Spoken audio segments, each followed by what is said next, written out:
Hoje não era uma prova tão dramática, na verdade ela era chata mesmo, né? Até a gente ficar vendo aquilo não engrenava, não sei o quê, mas ok, tava lá, era de resistência, duplas, claro, e aí Poxa vida, qual que é o nome dela? Carla? Menina que caiu, a Carla. Eu estava pensando na Juliette, mas era a Carla.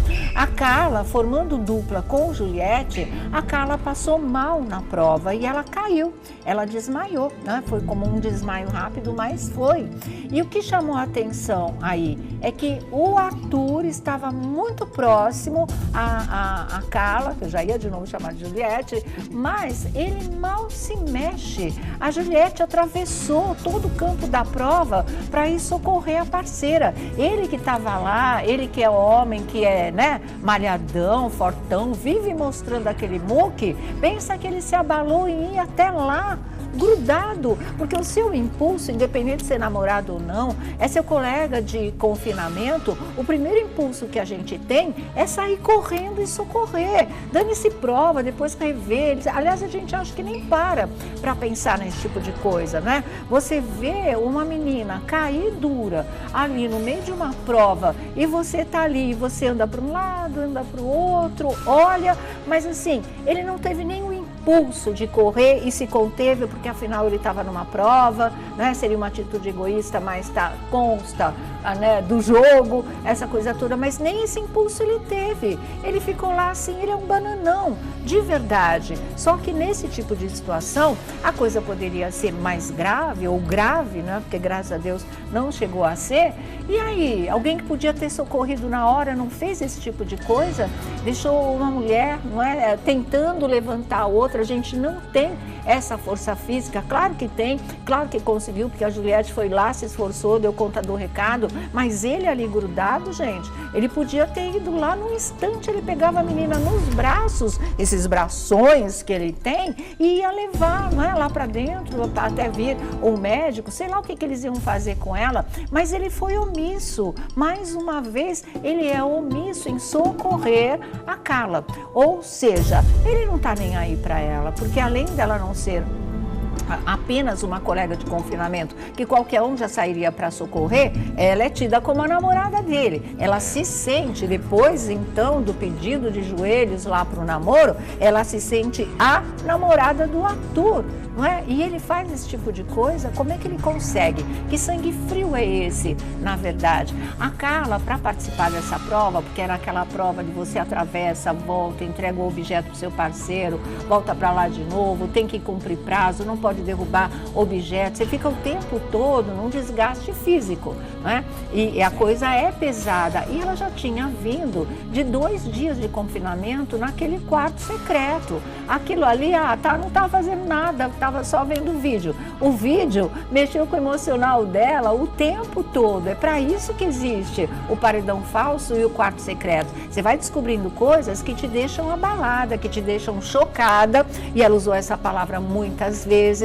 Depois ficou lá, não dormiu direito, esperou, né, a produção chegar. Teve uma hora que ela estava desesperada porque ninguém ia buscá-la. Teve toda uma preparação de como ela iria chegar, como é que ela iria lidar com os colegas. Depois tinha um ponto de interrogação de como é que eles iriam reagir e daí para frente como é que ela faria esse jogo. Quer dizer, tudo isso é um peso emocional, é um desgaste psicológico que afeta a sua energia.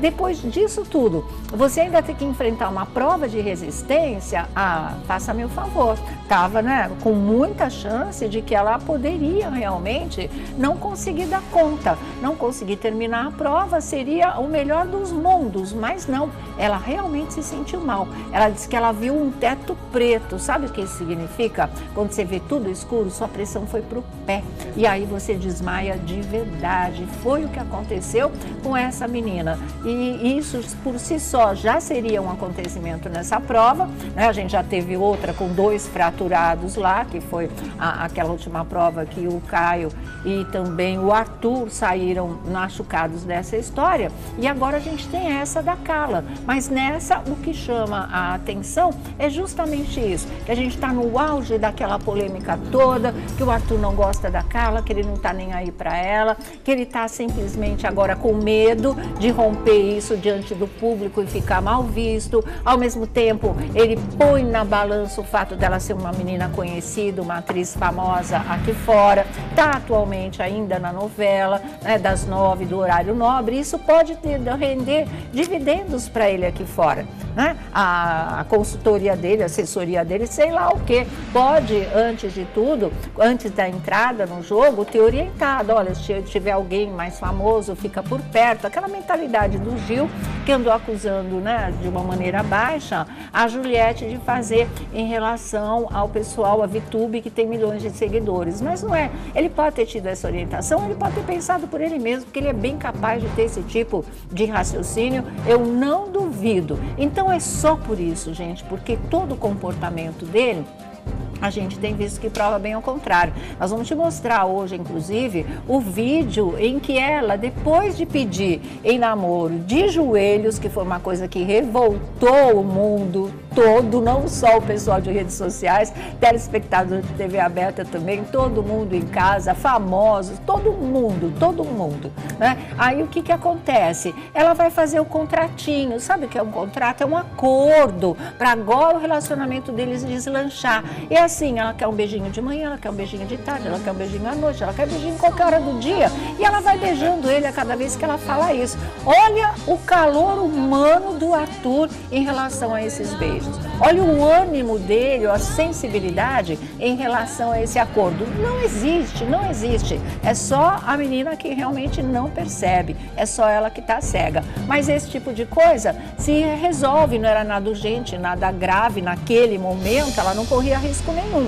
Agora, quando ela desmaia e ele continua assim, né? Um pateta, um palermo, um bananão, alguém que não faz absolutamente nada para ir tentar socorrer uma pessoa e que ali não é apenas sua colega de confinamento. Se fosse, teria que ir correndo do mesmo jeito. E além de tudo, ali não era, ou seja, isso deveria mexer mais diretamente ainda com o coração e a solidariedade dele. A gente fica escandalizado, não é por nada não, né? Revolta mesmo. Você fala, poxa, não tem mesmo sangue nas veias, é o egoísmo total, só olha para o próprio umbigo. Realmente a menina é uma peça nesse tabuleiro e nada mais, e como tal não merece o mínimo de consideração, que ele já mostrou que não tinha mesmo, nem consideração, nem respeito, nenhum tipo de carinho por ela, nada. Ela que insiste nessa história e ele reluta em romper por interesse no jogo e nada mais do que isso, né? Ele acha que ele está arrasando aqui fora, ele acha que ele não fez nada demais, que ele nunca magoou ninguém, ele acha que ele é gênio da estratégia, né? Para ele, o Deus é o Projota, é o meu mestre mandou, eu faço, e é por aí que eles vão certos, como vocês viram na pista de dança da festa. Os dois sozinhos de madrugada, dançando o rock lá e dizendo que ali estavam os dois vencedores, palavras do Projota, com as quais o Arthur concordou plenamente. Eles estavam ali, inclusive, comemorando antecipadamente uma vitória no dia 4 de maio. Era só isso que eles estavam fazendo. Sabem de nada, inocentes, absolutamente nada. Então a polêmica do dia hoje é justamente essa. Por que que ele se manteve inalterado, na verdade? Por que que ele não correu em direção a ela? Por que que ele não socorreu a própria namorada, né? E o filme dele, nessa polêmica, está ficando mais queimado ainda. Se o Arthur cair num paredão, ele vai para o olho da rua e o índice de rejeição vai ser muito alto. Tem chances dele ir para o paredão? Tem sim, porque com o resultado da prova, Fiuk e Rodolfo como vencedores, o Rodolfo abrindo mão, inclusive, de ser líder, deixando para o Fiuk, e outra coisa que vai acontecer, que é o Rodolfo ficar com os 20 mil reais, o Fiuk não se bica com o Arthur. Já não era uma coisa agradável a relação dos dois. Depois que o Arthur deu o monstro para ele, ele sofreu vestido naquela carta de baralho pra caramba, ele ficou muito revoltado, e aí acontece dele dar novamente o monstro para ele, a coisa ficou muito séria, na verdade. Então acredito que se Sara e Gil, que são, né, que formam com o Fiuk, o novo G3, não fizerem a cabeça do Fiuk para valer em favor do Arthur, porque a Sara e o Gil amam o Arthur, é bem capaz mesmo, e é para isso que a gente torce, que o Fiuk possa colocar o Arthur no paredão. E aí vamos ver o que acontece. Eu acho que ele sai, e que ele sai lindamente, na verdade, né? Mas a gente não sabe, porque o Thiago Leifert também avisou que por conta do paredão falso, as regras para a formação do paredão, elas não serão as de sempre, elas não serão as normais, que muita surpresa tem por esse caminho. Ele já foi favorecido pelo paredão falso, ele tem um voto que vale por 2, né? Ele vai ter essa vantagem, a gente não sabe quais outras ele vai poder ter nessa mudança de regras.